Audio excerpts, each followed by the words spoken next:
Hey, thanks for showing up for my session. This is time-saving data studio hacks you never knew you needed.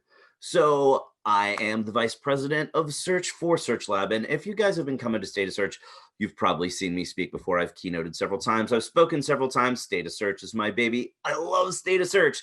And so I'm really excited to be back today. One thing I do want to point out, make sure you go to my blog at searchlabdigital.com/blog. Every Tuesday, I do a weekly video series called Local Search Tuesdays. It's short 3 to 5 minute clips on things that will help you get better visibility in local search. So definitely check it out. It's fun, it's goofy, and it's really helpful too. And you probably know from hearing me in the past, and maybe you haven't heard, but I typically speak at a ton of conferences. Before COVID locked everything down this year, I already had 28 conferences scheduled in 8 different countries. So I'm lucky that I get to see a lot of conferences every year, but sometimes a bit unlucky in the fact that sometimes the speakers are not so great. And the guys that, there's the podium on the stage and they basically stand behind the podium with their back to the crowd and they just read the slides behind them, and it's really kind of painful to watch. It's not engaging at all. And even worse, it's a white background to the slide and black Arial font and just lots and lots of bullet points that they read. And because of that, I firmly believe that bullet points kill kittens. So this will be a kitty safe presentation. Now, yeah, look at how this movie, like weird zoom stuff, covers up the edge of the slide. Let's move this down. And now we're in the bottom corner and it's a lot less distracting. So, hey, that's cool. So anyway, today I don't want to beat a dead horse.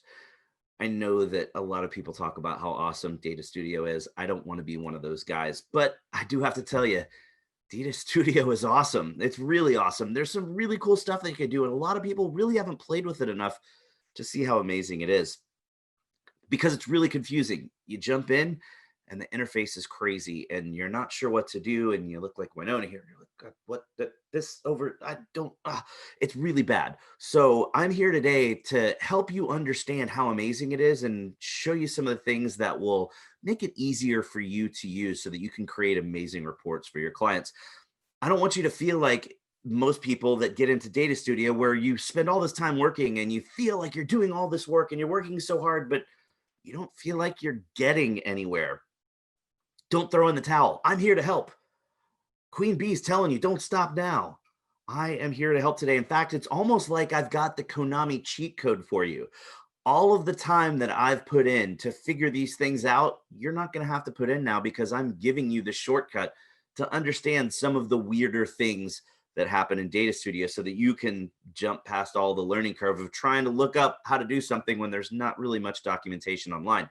Most importantly, to start with, you've got to use Google Chrome. And for the noobs, that's the Chrome thing up there in the corner. Yeah, you've got to use Chrome. It's designed to work on Google Chrome because it's a Google product. Now, you can use it on Firefox or on Safari or on something else, but it's really most compatible with Chrome, and you'll have a lot better time when you're trying to edit things if you're using Chrome. The user interface, like I mentioned a minute ago, really steep learning curve. It's not something you can just look at and understand. It's almost like if you don't use Photoshop and you just jump into Photoshop and you're expected to know how everything works and where everything is. It's really difficult. And the documentation that's out there, again, doesn't really help you too much. So it's a bit difficult to just jump in and learn. So the best thing that you can do and the best advice that I can give you is to find a free template online. And there's a lot of different articles about Data Studio and how awesome it is. And then they offer, hey, you can download our free report template and check it out. And sure, a lot of them are really generic and they all look the same, but download that template, play with it, see what works, see how things are connected together, see how the filters work. The easiest way to do it is to start with a completely finished, polished report and then kind of work backwards instead of just jumping in and trying to create your own once you've seen a couple of reports. When you are ready to make your own, you've fooled around with it enough that you have a little bit better understanding of the interface and how things work. The best thing to do is sketch out what you want your report to look like. Think about your report and remember that because you're creating in a Data Studio, there are no constraints. You can really design just about anything that you want to design. So the best thing to do is not to just jump in and start trying to throw stuff in there because it's going to look crappy. Sketch it out first. Think about how things work together, which data points make sense to display together. And remember that your report is going to be multiple pages. You don't have to fit everything on one page. And think about which things make sense to be on their own separate pages so that you're not mixing data types or mixing metrics that don't really end up making sense just because of the fact that you can put them together on the same report. You want to be careful when you're connecting your data sources that you have a consistent naming convention, because you may create the report, but someone else at your agency may have to pick that report up later and adjust it for another client. Or maybe you're not going to be around, or maybe you're sick. Heck, maybe you got hit by a bus. Not that I want to be negative like that, but that's the kind of common thing that people say. And if you're not around, people need to understand what's going on. And if you don't have a consistent naming convention set for your data sources, somebody's going to jump in and they're not even going to necessarily know what those data sources are or what they mean. So from the beginning, you need to decide what your data source naming structure is going to be so that you can be consistent. And then customize your theme and your colors before you start. Because if you're going to jump in and take a preset theme and then start putting in elements, but then changing the color of your elements, that gets really difficult really quickly. And if you're making a multiple page report, every single page that you throw in there, you're going to have to be changing colors of different elements. So definitely go in like it shows here in the recording. Edit the theme, set the colors to what you want them to be, set the styles to what you want them to be, so that when you're creating things, as soon as you drop an element on a page, it's already styled the way that you want it to be styled. It will save you ridiculous amounts of time down the road. Part of that design issue too is the way that things are aligned on the screen. You want to be sure to go in and click view and snap to and set it to snap to the grid and set the grid size to be 10 pixels. That's going to drop a 10 pixel grid, and anything you move around is going to snap to every 10 pixels. What you don't want to happen is as you go from one page of the report to another, your title is here and then your title's slightly off to the side or slightly down or slightly up. It's really jarring when you have consistent page elements that should be aligned moving around as you go from page to page. This is a big mistake that a lot of people make when they're making their data studio reports, is they're not a designer at heart and they don't have a designer help and they don't pay attention to things like this. And so little elements will move from page to page. And does it mean your report sucks? No, but your report looks so much better if it's gorgeous and perfectly aligned. So definitely use the trick to set everything to snap to a 10 pixel grid. Make sure that those chart elements aren't moving, because you don't want people to think something's broken with this report. Notice as I change from page to page here on this report, the title elements don't move, and even the elements within the charts. You have a chart that may be bigger or smaller, or data that's on one side or another, but everything is aligned to this grid so that the headings and the chart elements and the corners are all in the same spot, basically. Really, really important tip. And most clients don't understand our digital marketing lingo. So you want to be really careful to label your charts differently. So instead of just labeling your chart sessions, it's how many times did people visit? Or instead of referral traffic or site referrals, it's how did people find your site? When you pose that question as the name of each chart or each data element, then you're asking the question that the data element or chart then answers. So it helps your data tell a better story that your clients can easily understand. Once you've got a page laid out and designed the way that you like it, instead of trying to create another page and then trying to snap things to that grid or move things around, the best thing to do is create your first page, then do this: duplicate the page. Follow this little recording, see what you do, just page, duplicate page. Now you've got a second page. Now it's all the same elements, but it's really easy to go in and now change those elements to the new data that you're trying to show on the new page, and everything will automatically be in exactly the same place and perfectly aligned. And it just saves you the time of having to drag multiple things back onto the page and set it all up again.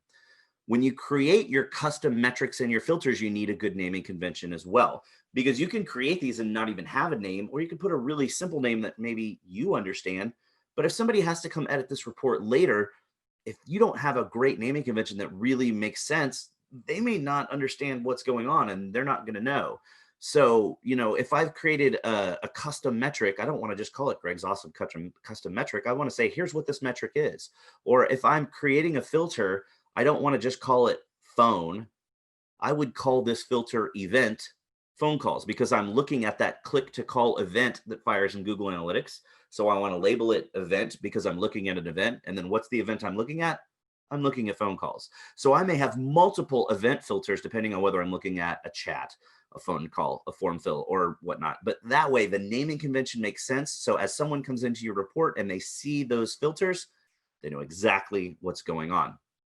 And you've got to learn how these filters work. It's absolutely key to the way that Data Studio is set up, that you're loading in data and then you apply filters to that data to extract the information that you want to show. For instance, you load in every event and then you constrain it just to the events that are actual conversions. Or you load in all of the traffic and then apply a filter just to see organic traffic or just to see paid search traffic. So you've got to learn how they work and then also learn how to combine those filters, because you may want to look at conversion events, but conversion events that come from organic traffic. So you would then combine your conversion event filter with your organic traffic filter. It's really important to understand how all of that works together.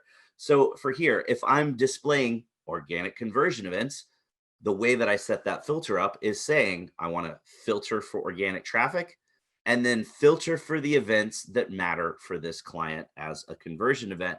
Now, what I could do is set up a new filter that combines inside of that filter to say only look at organic traffic and events that happen from this traffic. But the problem is, if for whatever reason that client changes conversion events in the future, maybe they change website providers, or maybe something happens, they change chat providers, or they change call tracking providers, so the click to call is different, then you're going to have to remember, not only do you have to change that everywhere you've got the individual filters, you're going to have to change it in those combined filters, which you may not know are there if you didn't set the report up, or you may not remember you set up that way.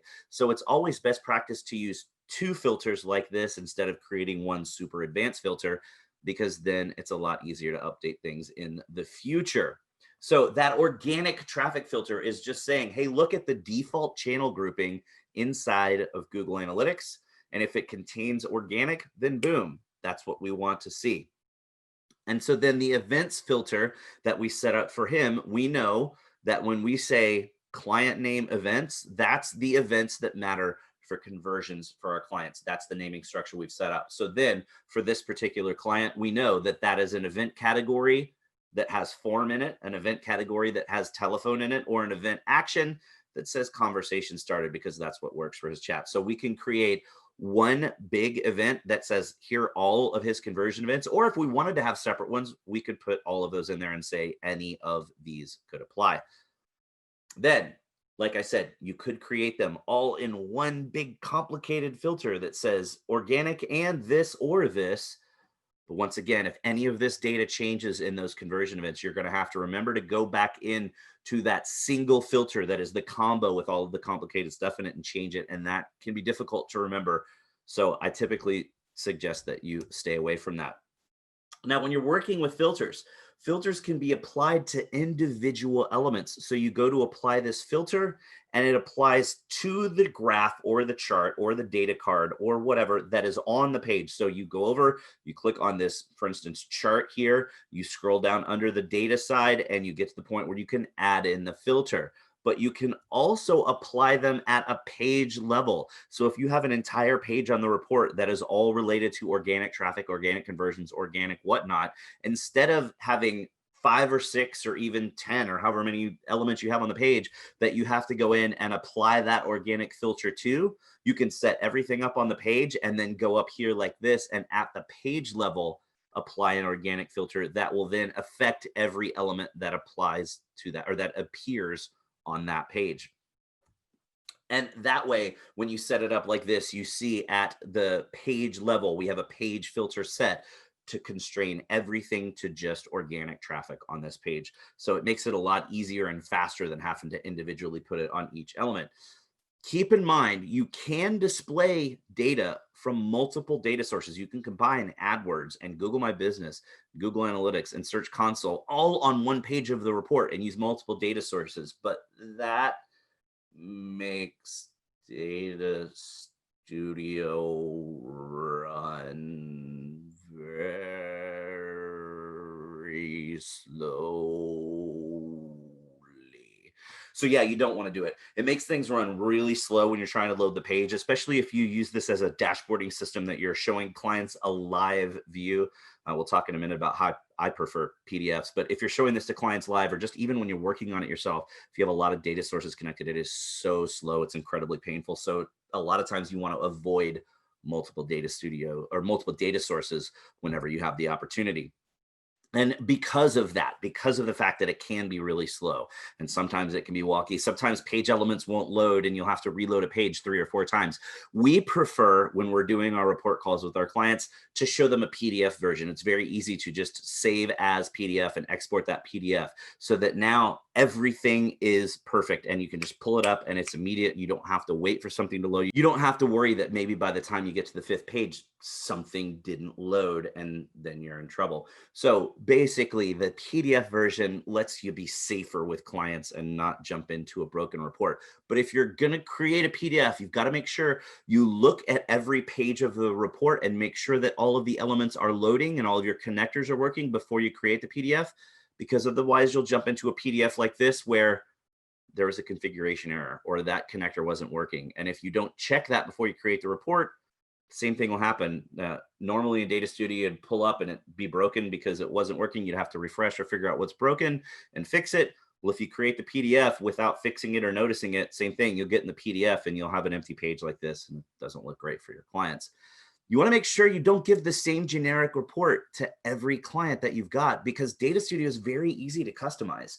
So if there's any sort of extra bit of information that a client wants to see, or something that's more important to one client than another, if you know their close ratio on leads and what a lead is worth, you can actually do some calculations to say this increase in leads this month was worth this much money to your bottom line.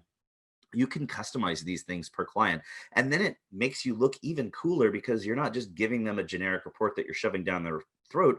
You're creating a specific report that speaks to the things that that client cares about.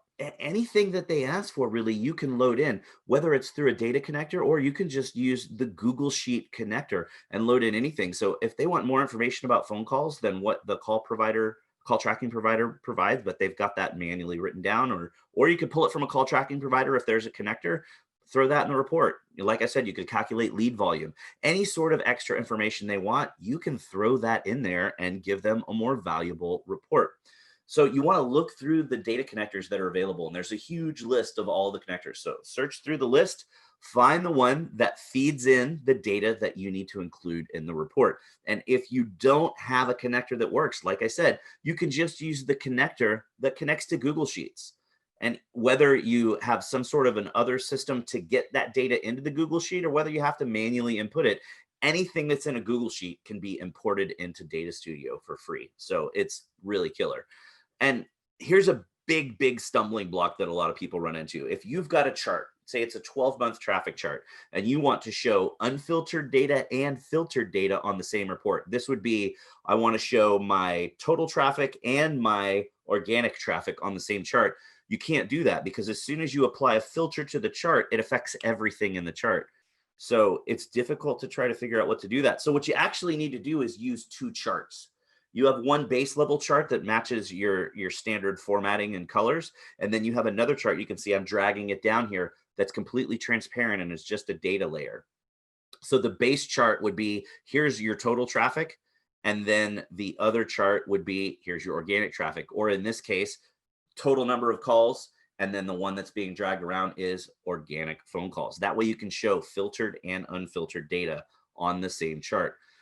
And you want to make sure that on that top chart, when you're creating the actual design of that top chart, everything needs to be transparent other than the data element. So nothing on that second chart. That way it's really easy to line it up and place it and not have any weird wonky design stuff that just slightly doesn't line up.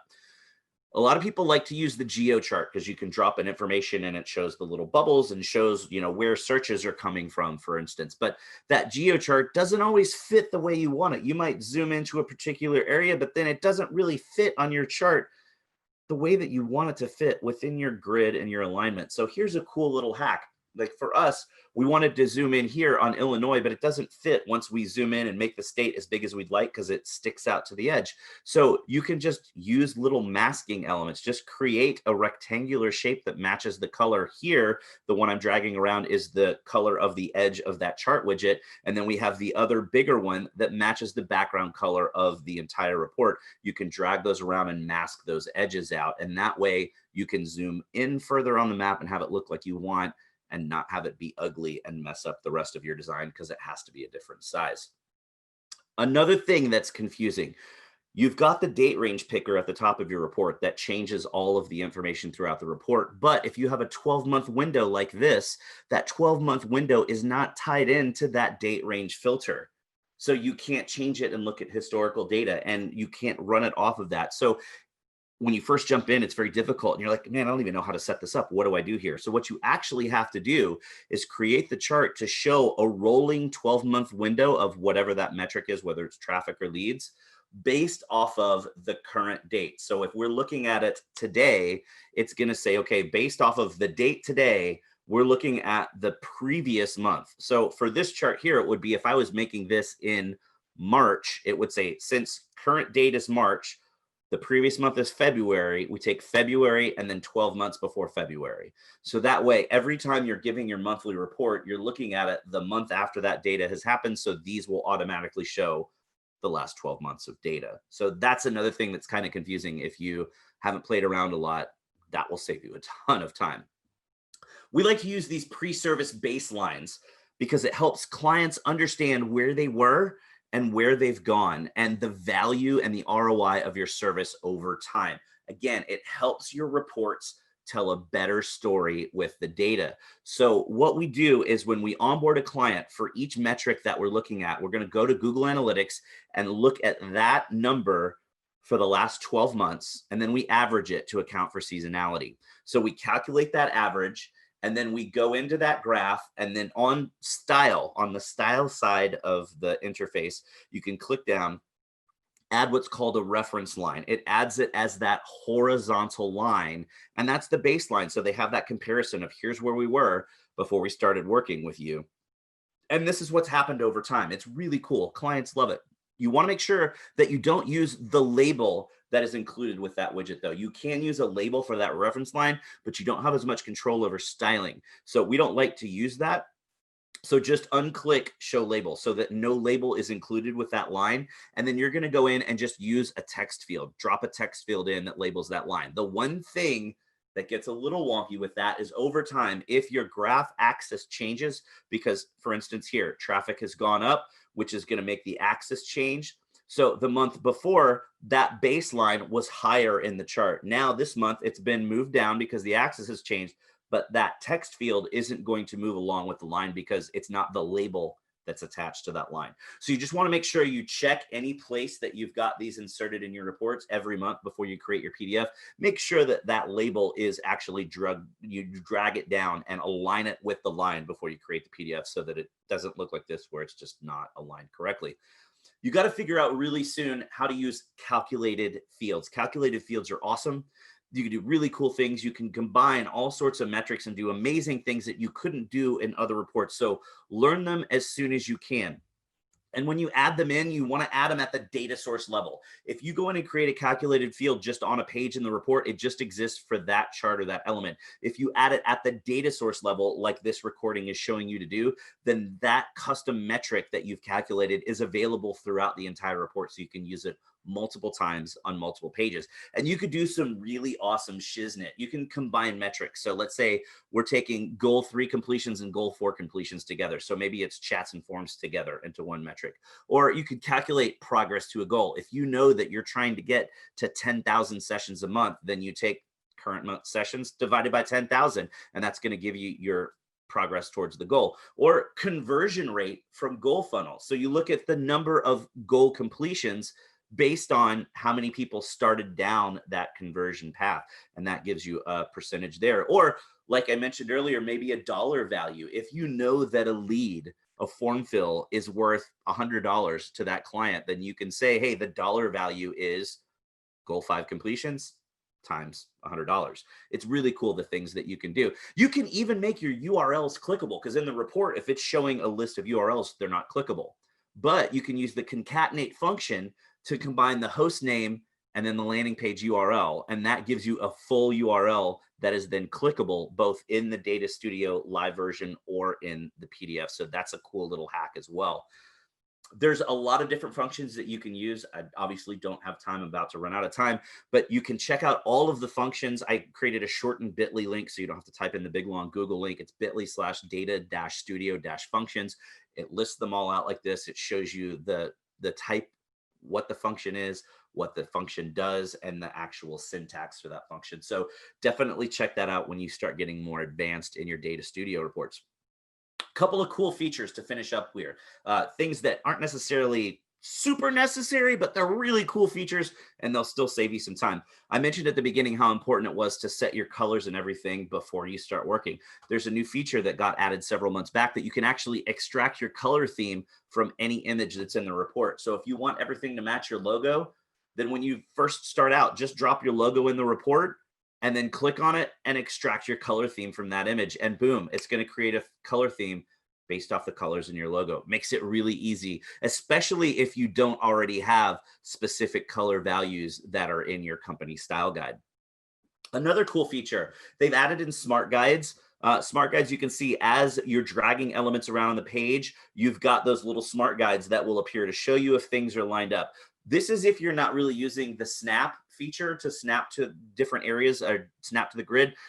It can be helpful, especially if you've got a lot of things on the page, but I don't think it's as effective as using the snap to. But what's really cool is if you have the grid set to 10 pixels and you know that you're snapping to the grid, but you also have the smart guides, then you can really be sure that things are lined up perfectly and you know your reports are as awesome as they can possibly be.